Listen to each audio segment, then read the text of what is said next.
I don't believe in working for a living. The notion that a person's ability to survive is tied to what they can produce for the machine is frankly absurd, and I refuse to accept that we draw breath for 80 years just to spend most of our waking adult life at a job. It's not that I don't understand that labor is part of life or that we need certain roles to be filled for the functioning of society. And it's not that I'm not a good worker because I really don't mind labor. But of the almost 10 million species on this planet, only one is doing life this way. And I don't think it's because humans are exceptional. I think we're just doing it wrong. And it wasn't always this way. Indigenous cultures across the globe had entirely different and better ways of existing.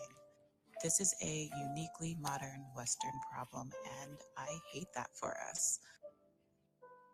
Many believe humans are the most intelligent of the sentient beings on this planet, and if that's true, I'm a little disappointed, but I'm not without hope. There was a time in my life when, immediately upon waking up, I hated that I had woken up at all. But after watching others living happy, free lives on this platform, in a few short years, I think I may have become one of them. And I did it through labor, so I absolutely understand the value of work, which is why I believe it should be preserved for the betterment of our world, not to mindlessly flail through our short individual lives while making a few people wealthy along the way. Every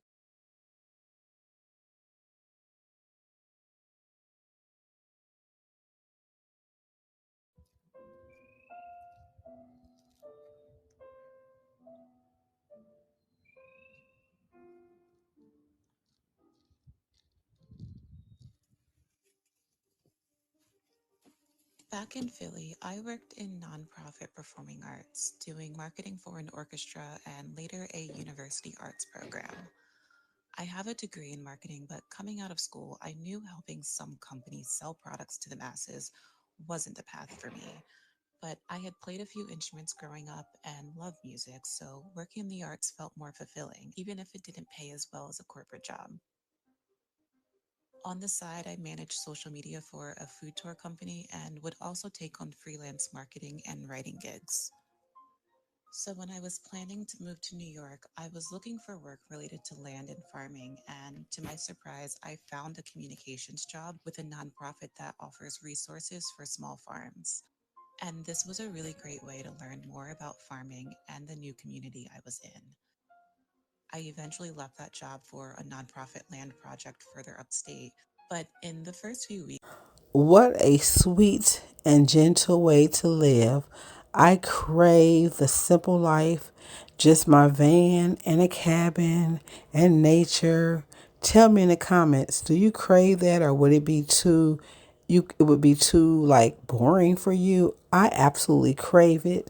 I am not a shy introvert, but I am an introvert who craves peace and quiet. And that's the reason why you see van dwellers, the van dwellers who are the van lifers who don't have a choice but to live in their van or RV. That's why they don't want to rent rooms, and they don't, a lot of them, because to have the independence, it's like your little clubhouse. But anyway, tell me in the comments what you think. Share this video. I want to say thank you to a couple of supporters who out of the blue bought me coffee. I always love coffee, and so thank you so much. They touched the buy me coffee button and they bought me some coffee, and it was unexpected, so I thank you from the bottom of my heart. Thanks so much for watching. Please consider subscribing. Welcome new subscribers, welcome day one subscribers, and whatever you do and however you do it, take the joy route. That just means live your best life, even if it's a humble and simple lifestyle.